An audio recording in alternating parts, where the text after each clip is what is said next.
Okay, so good morning everyone, no? Andito na naman po si Tatay Historian at si Baby Historian para bigyan kayo ng information tungkol sa kasaysayan ng ating bansa at sa mga taong naging parte ng kasaysayan ng ating bansa. But before that, I am greeting all the fathers out there, no? Sa buong mundo, mga tatay, daddy, no? Papa, maulirang ama, mga responsableng ama, binabati ko po kayo ng Happy Father's Day. Happy Father's Day po sa inyong lahat, mula kay Tatay Historian at kay Baby Historian. Sa araw po na ito, no, ang feature nating famous personality in Philippine history ay ang binansagang unang bayani ng ating bansa. Walang iba kundi si Lapu-Lapu. Bakit ba tinawag na unang bayani ng ating bansa si Lapu-Lapu? At bakit may question sa identidad ng unang bayani ng ating bansa? At bakit sinasabi ng mga mananalaysay na hindi pwedeng paghiwalayin ang kasaysayan ni Lapu-Lapu at ang kasaysayan ng Portugis na manlalayag na si Ferdinand Magellan? Ating alamin yan sa araw na ito. So, ang featured Philippine hero natin sa araw na ito ay ang unang bayani ng ating bansa na si Lapu-Lapu. Sino ba itong si Lapu-Lapu? At bakit tinawag siyang unang bayani ng ating bansa? So, si Lapu-Lapu po ay nagmula sa isla ng Mactan. Si Lapu-Lapu ay ang tinatawag na chieftain, o ang pinuno ng isla ng Mactan sa panahon ng 1561.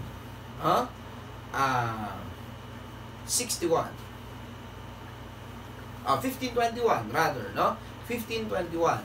Doon po unang naitala ang pangalang Lapu-Lapu matapos ang paglalayag ng Portugis na manlalayag na si Ferdinand Magellan, no? So naitala ni Antonio Pigafetta, isang chronicler, ni Magellan sa kanyang paglalayag dito sa may bahagi ng silangang bahagi ng ating mundo or eastern part of the world.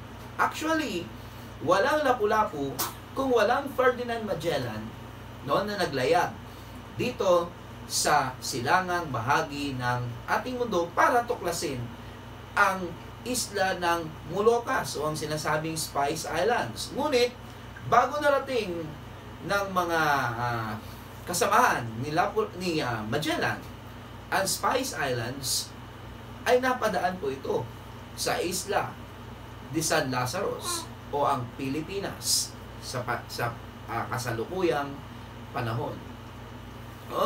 So, actually, there was so many questions regarding the identity of Lapu-Lapu na sinasabi nila isa lamang mito or myth itong si Lapu-Lapu.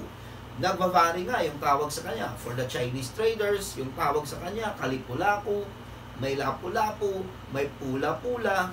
Pero sa original na panunulat ni Antonio de Pigafetta, ang tawag sa kanya ay si Lapu-Lapu, spells as C-I-L-A-P-U, L-A-P-U. Ibig sabihin ng C, it's a Malay term, meaning nire-refer yung isang tao tulad ng si Jose, si Maria, parang gano'n, no? Si Lapu-Lapu, chieftain ng island of Mactan.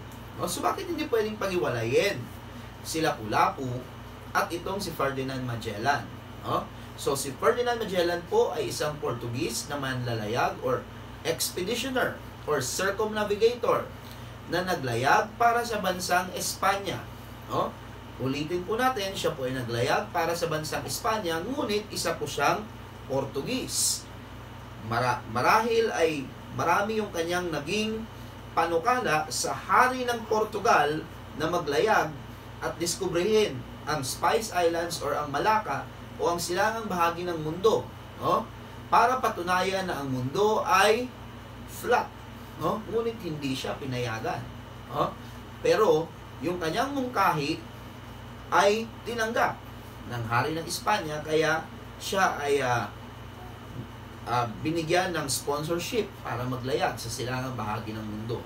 Ngunit, nung marating ni Ferdinand Magellan ang Mactan Islands, no, doon na po nagtapos yung kanyang paglalayag at yung iba niyang kasamahan. Doon po nagtapos. No? Actually, tinanggap si Ferdinand Magellan sa Limasawa Islands, kung saan itinala ang kauna-unahang misa sa ating bansa. No? Tinanggap siya sa isla ng Cebu, kung saan doon nangyari yung unang binyag, no? Si Raha Humabon at si Reyna Juana, mula sa pagiging animistiko ay naging Katoliko. No? Doon po nag-umpisa yung pagiging Kristiyano or Catholics ng mga Filipinos. No?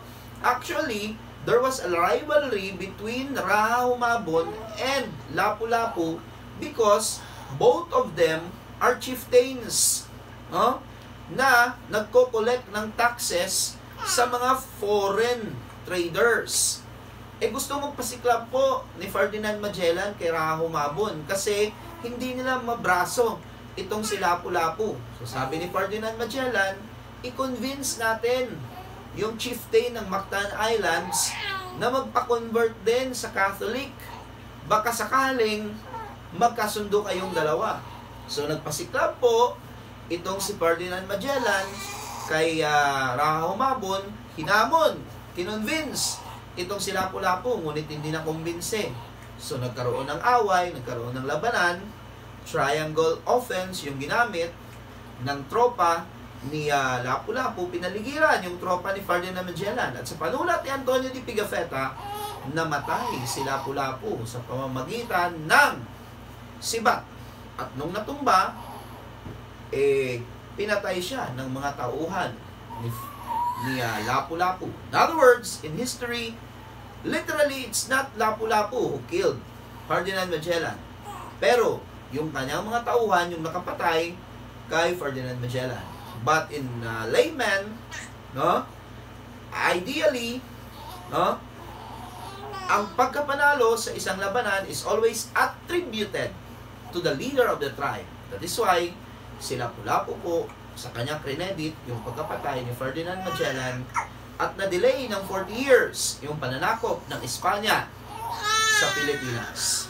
Pero, bakit may question sa pagiging unang bayani ni Lapu-Lapu? Dahil nga po during the time, wala pang existence ng states. Wala pa pong existence ng states. In other words, here in Asia, wala pa pong estado. So, hindi pa masasabi na namatay si Lapu-Lapu para sa bansang Pilipinas. And that's it for today. This is Tata Historian, and this is Baby Historian. Good morning, everyone!